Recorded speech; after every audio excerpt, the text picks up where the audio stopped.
Welcome to Village in Motion. It is Thursday, December the 28th. I'm Clint Lambert. I'm the host today of the monthly resident council meeting show. And we have with us this morning not only our executive director, but we have the outgoing president, the outgoing secretary, the incoming president, and I think all the other people are on cameras this morning. But first of all, Chandra, I understand you've got something that you need to say. I do. Well, first of all, I want to thank you for allowing me to come and join you on this program. I get the privilege of presenting to Mary Sue a certificate of appreciation, and I know that the baton is going to be handed over very soon. I think we're counting down the days. Mary Sue is. Mary Sue is, exactly, Mary Sue is. So Mary Sue, just want to present this certificate of appreciation for your extraordinary devotion and diligence in representing and serving the interest of Green Spring residents, your outstanding commitment and ongoing dedication to the concerns of the resident council, servicing the interests of Green Spring residents, and integrating the council's goals within management objectives is truly a credit to your character. The loyalty of your service and the ongoing commitment that you present and that you do for the total welfare of our cherished community. And you know, I get to sign it, but you know, Peggy, as the vice president, as she is right now for the resident council, and I know that it's a small token, but you have given your all these 2 years. I've been here about a year and a half, and you know, I could not have come into this role without your support and without your wisdom and guidance, and I appreciate your feedback. You've always been there for the support of the management team and really fostering what the residents, you know, wants and needs are, and advocating for them. So I appreciate the role that you've played. So I'm going to hand this to you as an appreciation, but I also want to say we're not going to let you go because I'll probably still come and say, hey, how are you doing through the new year? I'll probably stop by too in a few words. So thank you very much. Thank you. This is lovely. And congratulations. Thank you. It's wonderful. It is. So happy New Year, and we'll get to see everyone in the hallways, and enjoy your holiday, everyone. Thank you for a wonderful 2017, and we look forward to a snow-free, phenomenal 2018. Please stay warm. It is frigid outside, but I wish you all the best, to you and your loved ones and your families. A very, very happy New Year in 2018. Thank you. May we all have a very blessed Happy New Year. Yes, absolutely. Yeah. And Happy New Year, Chandra. Thank you so much. Okay. Thanks. We're going to let Chandra step off set here and talk with the outgoing and incoming with the council this morning. And Peggy, you are the new incoming president, right? You've been the vice president for 2 years, right? For a year. For 1 year. My first year was with General Services Liaison. Oh, okay. All right. So you've been at Green Spring now for 2 years. I've been on the council for 2 years, and I've lived at Green Spring for just over 3.5 years. Okay, yeah. 3.5, okay, very good. So. And you take over officially New Year's Day, right? Yes, that's right, on the holiday. On the holiday. So I start with a holiday. Okay. And you're going to be replacing Mary Sue. Mm-hmm. Mm-hmm. Mary Sue, congratulations. I know what it's like to step down after having served, and you earned it. You have definitely earned it. Yes, I agree with that statement. It's been great. I've enjoyed doing it. The residents have been wonderful. The people who have been on the council have been outstanding. I mean, I can't say enough about everybody who's worked on the council and the committees. You know, we've had the chairs of the committees who are very hard workers, the secretaries who work really hard, and then all the people who participate. And each year we've had over 100 people on the committees and volunteers, and I think that's so wonderful to have that many people on campus that are willing to put out their time and work for the good of the community. Right. Very, very good. Yeah. Because we've got about 100 people, a little over 100 people who actually volunteer their time and energy and services to the council-related activities, right? Yes. That's tremendous. And I want to throw in, I especially want to thank Peggy and Ron because they've been invaluable. Peggy's been a great vice president. She's been learning the steps to be president. So I think the transition is going to be smooth. Ron has done an outstanding job as secretary. He stepped in when we lost our secretary due to medical reasons, and he agreed to come in and take over, and he's done an outstanding job in that. We do emails back and forth, you wouldn't believe, and phone calls, and short meetings in the hall. Right. But yeah, it's been a pleasure working with everybody. Great. Very, very good. Well, Ron, Mary Sue just paid you all these compliments and everything, and all your record keeping, and all of us getting to read those minutes. They're always in the libraries, right? All 3 libraries, correct. 3 libraries. And if somebody wants to see them, all they need to do is just go and pull them and sit down and read them, right? For the last 3 years, all 3 libraries. Okay, very, very good. Your experience with the council has been totally as secretary, or did you do some other things? Totally as secretary. Okay. And found it very interesting because obviously to get those records, which are in the libraries, made up primarily of the minutes from the committees. And I'd like to thank the committee chairs, secretaries, and the workers, because it gave me sort of a unique perspective to know what was going on totally, all 8 committees.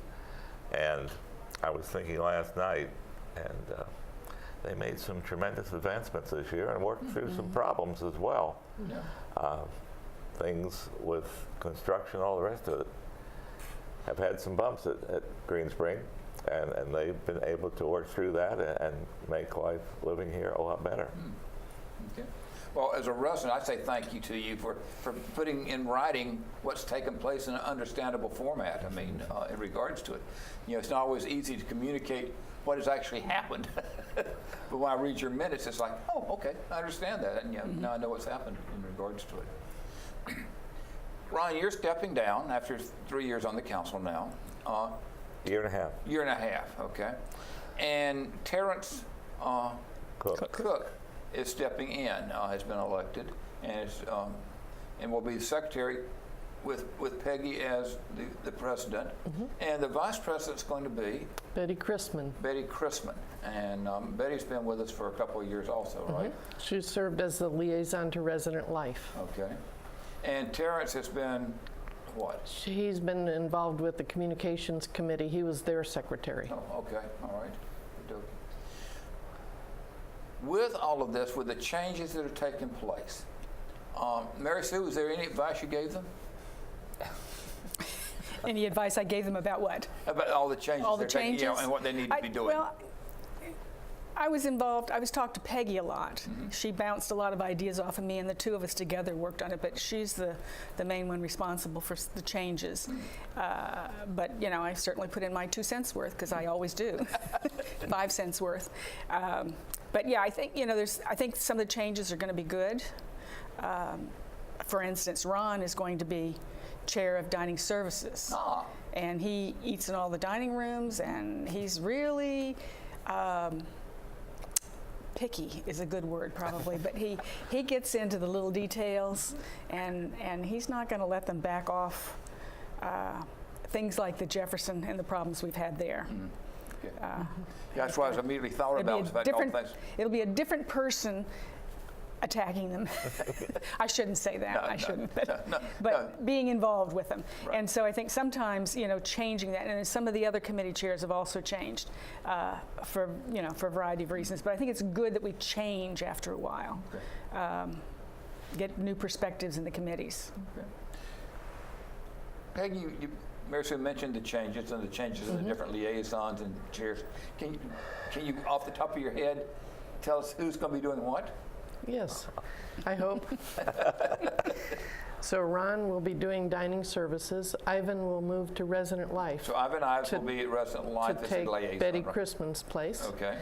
We have Betty Griffin taking the communications liaison. And she'll be replacing Chuck Harding, who is moving to sales and information. Okay. And Chuck did that the year that Betty was off the council, when she took her year off. Okay. And then we have Deanna DeMember returning as ancillary health liaison, and I may need some help. Peggy Paterson. Peggy Paterson will be continuing as medical center Garden Ridge. And that might be 8. Yeah, and Finance. Ken. Finance, Ken Cockey. Okay. Gray Parks as General Services. So in the last year of our terms, the two-year terms that we're able to serve before we have to take a year off, Gray Parks is in his last year and Ken Cockey is in his last year. Oh, okay. So in those 2 positions, we'll obviously be looking for people to come on the council Right. next year in the election. And the election always is held In the October, early November frame time. right. And people can start putting their applications In September. Usually the deadline is near the end of September. Okay. Because there, as you know, there's a big process involved, not only screening, but also doing interviews, doing television interviews, so that everyone gets to know the people that are running for the council. Because this is the only place I think anybody's ever been where there's no campaigning. Yes. It's not allowed in regards to it. So it really is word of mouth and trying to get people to understand who the people are and to read the information on their bios that are posted in each No council. fun, no fundraisers. No fundraisers. And oftentimes, we try to recruit the chairs of the different committees who have been very good and feel like they might be a good fit for the council. Some of them say, I need another year as chair, and others are ready to jump in. Right. You know, what is the council really looking for with people coming on? You're saying it would fit in with the council. What's the council really look for? Any of you? Well, we want some people who are willing to work, Okay. who have an interest in the whole community, not just one. We don't want them with blinders on. We want them to be involved in the whole community. They've got to be willing to not just attend meetings, but attend a lot of other activities and functions. You have to be visible. They have to appear on television, Yes. on this show. We kind of force them to do that, but that's good. They have to be people persons. They've got to be able to talk with the residents, because that's what the residents want. They want to be able to talk to somebody. Yeah. You may not be able to solve their problems, but they've at least had a voice. Okay. And not only talk, but also to transmit that information to the appropriate venue, the appropriate people, right? Because it's not that we just want somebody to listen, we want somebody to do something. Yes, and oftentimes it's a matter of guiding them as to which staff to contact, because, you know, if you look at that staff directory, it's pretty overwhelming and you're Yeah, not it is. quite sure who to call. Right. So that's part of the process, in addition to then taking the serious concerns or the concerns that may have been lingering to the correct person. Okay. Ron, with your role as secretary for these last couple of years, you have had the opportunity to see everything that people put in writing, right? Correct. Is there any trends in regards to what people want done or are pleased about or anything like that? I think the one word might describe what turns up in the paperwork is a vision. They're all looking ahead. It's not a gripe session, it's not complaints, but the committees are moving forward. Some of the committees made tremendous advancements this last year.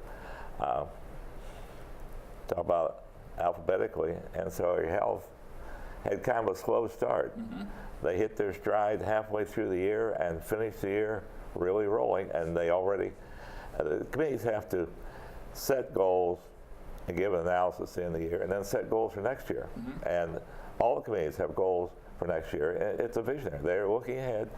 They're saying, hey, things were fine this last year. We made some accomplishments, but we can do a whole lot more. And it'll happen. With that, how many people are on a committee, Peggy? How many people are you planning on having on each of your committees? Well, the committees vary according to their role. So, for example, General Services is the largest. I think we have almost 25 on that. Okay. And they're divided into 4 subcommittees. Dining Services would be the next, and we're close to 20. And I believe they have 5 subcommittees, including Garden Ridge. Okay. So they get input from all of the dining venues. And those subcommittees, I've been to a couple of their meetings, they work really hard, and they're very attuned to the comment cards that are given. So at each meeting, they're addressing specific comment cards that apply to that particular subcommittee. Our smallest is finance, and I believe there are 6, and then equally small is communications. With medical center, we have a nice balance of people who have been in the profession, either as physicians or nurses, and those that just have an interest in the medical center, Garden Ridge. And I believe they are about 12 people. Ancillary health has between 8 and 10 people. And resident life is a fairly large one, about 15 or 16, particularly because at a certain point in time, they need a lot of volunteers. For example, it took 100 residents to pull off the Staff Appreciation Fund. From the time, you know, they were handing out Hershey Kisses for appreciation to the time they were actually handing out checks. So those are some things that are not just committee driven, but it also involves some volunteers. Sales and information would be also in that category, in that they have the Green Spring Greeters.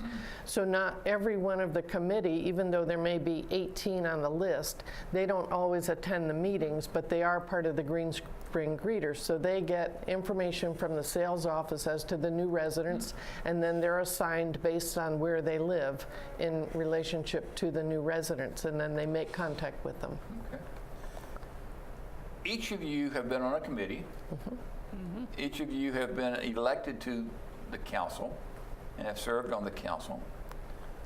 What do you consider your greatest accomplishment as an individual in regards to the council? Do you just see everything as the council or just Green Spring? Well, I'm really big on being a team player. Okay. So I don't know that that comes out. Certainly none of us up here brag about what we do. Right. But I think that being a team player and being part of the solution rather than part of the problem is a really important stride that we make, because after all, as you know, Clint, we're a bridge between the residents and the staff. Yes. We don't make policies, but we certainly can give feedback. And so by serving effectively as a bridge, I think that's one of the things that we, at least the 3 of us, have accomplished. And I think what you just said needs to be reinforced in regards to, you don't decide what's to be done. You don't dictate to anybody what's to be done. You make recommendations to management of how things and what residents really want in regards to that. And I think sometimes residents forget that we think, well, you know, you're the council, why don't you get it done? Yeah, and they forget that you are a bridge between residents and management in regards to that. What about the other 2 of you? Mary Sue, Ron? Oh, I can jump in. I agree with what Peggy says. It's a group effort.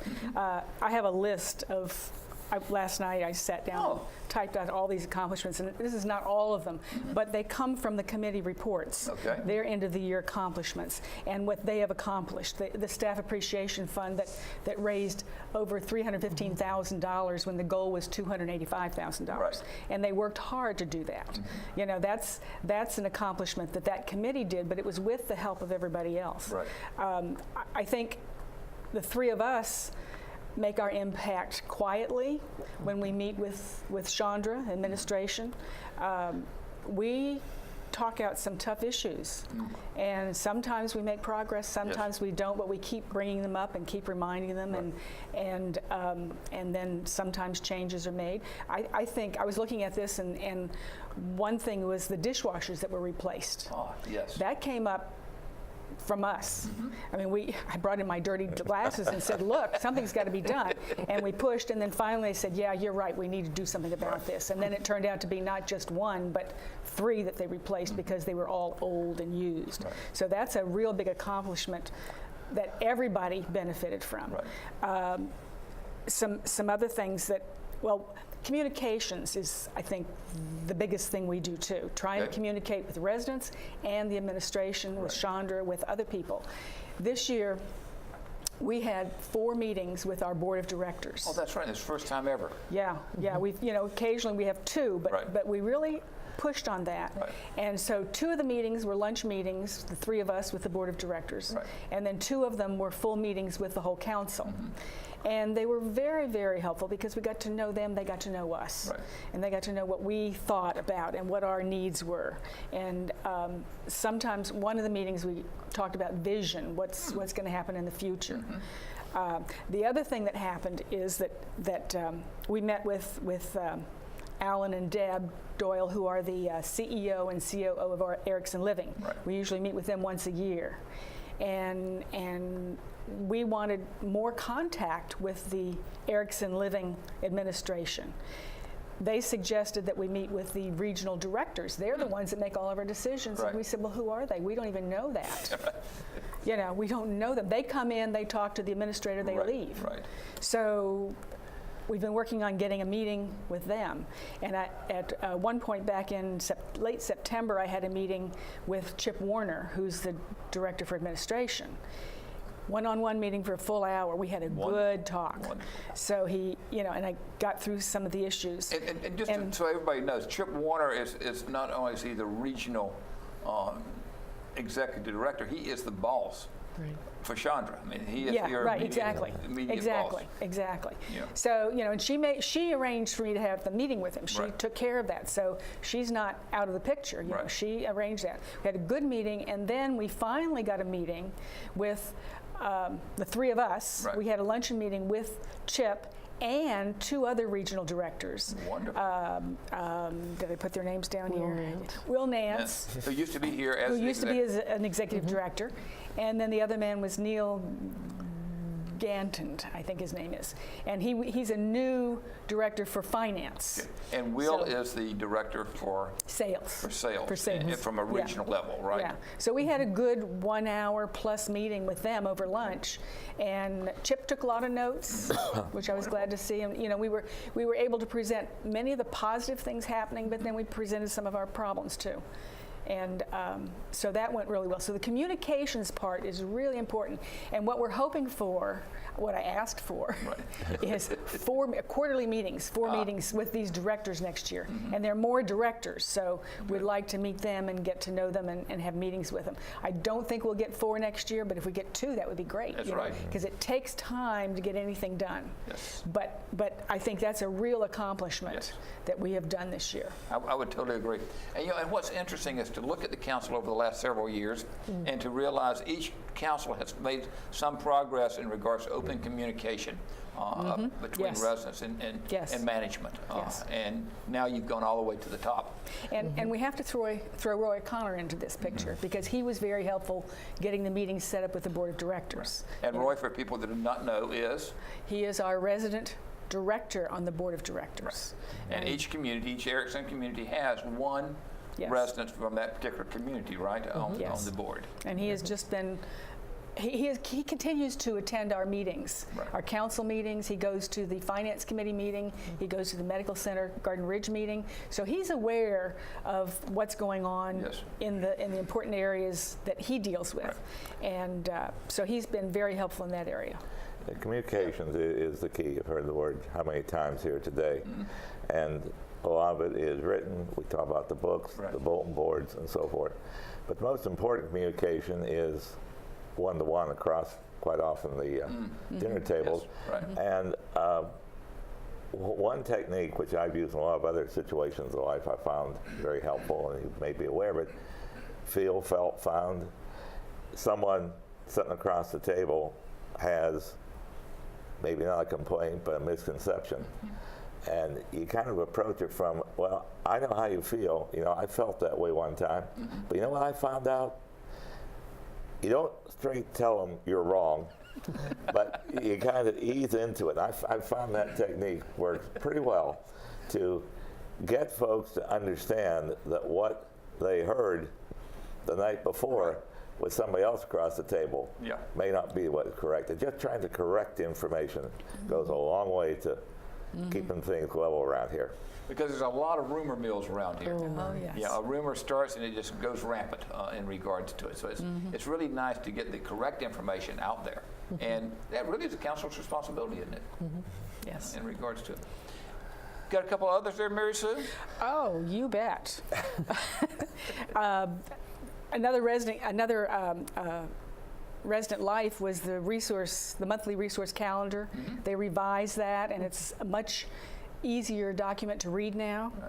File of Life initiative, Medical Center and General Services both worked on that to have 2 big assemblies where they presented the information and gave people their file of life to put on the refrigerator that has all their medical information. Elevator signage. This was Ron's initial suggestion, I think. But if you get in the elevator and it breaks down, how do you know which elevator you're in if you're not in your own building? Yeah. So every elevator now has a sign that has. Basically, I think mine says MG-1. Right. So Madison Green Elevator 1. Right. And then I assume if you have another elevator in your building, which I do not, it might be GT-2 would be the second one. So at least if you have to call somebody on the phone and say help, you know which elevator you're in. Right. And then we also had a signage committee. Gray Parks was chair of that. We started that last year. And we wanted to have each door labeled so that you could see it from the parking lot, you know, and so you could tell somebody, come to this particular door. Well, now there are signs up that give numbers for each door. Which is really, really nice. And we've been fighting that for 5 years. Yes, trying to get that done. yes. But we also wanted the name of the building on there. And so that was taken care of. But one of the other things we find out is that we don't get everything we want all the time. We have to keep pushing. Windows are the example. You know, how many years did we have that on the budget proposal? Yeah. And then Too many. Yeah, and then we finally got it, and we're now, you know, 2018 will be the last community, and so we're getting there. Speaking of windows, and I'm on the virtues here because we're starting to run out of time, that's the reason that people who are not living in CB3 today in any of those buildings are warm, and the people that are in CB3 are complaining about the wind coming through their windows in regards to it. There's that noticeable difference in regards to it. But the council started pushing a number of years ago in regards to the windows. I had some association with that in regards to it. And you know, it's taken time, and it's one of those things I think residents fail to realize so often. It does take time, but the way to get things done is to communicate your desires, your concerns, and don't assume that anybody knows what you're thinking or what your concerns are, but to really communicate it. And you guys are where they started, right?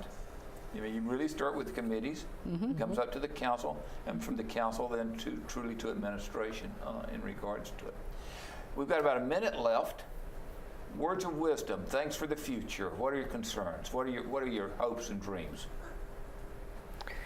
Well, I'm looking forward to the 20th anniversary, which is coming up on my watch next November. So one of the things I'm hoping to do is get the past presidents who are still with us and somehow have an interview with you on Village in Motion, or somehow pick their brain as to things that they did, initiatives that they had, things they'd like to see. So that'll be fun. That should be fun.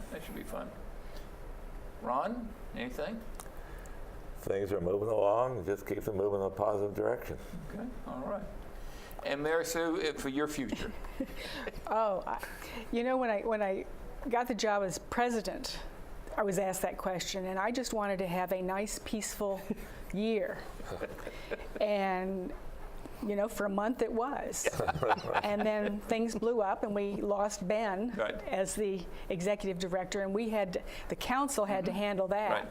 You know, and then I wanted to end with a nice, quiet thing, but the Jefferson dining room situation has turned that into something else. But so that's how I would like to start my next year. Quiet, peaceful, be able to take care of myself. I know that I won't be away from everything. I know that I'll still attend some meetings. I know that I'll still stick my nose in what's going on because I just can't help it, but I won't have to be in charge. There you go. And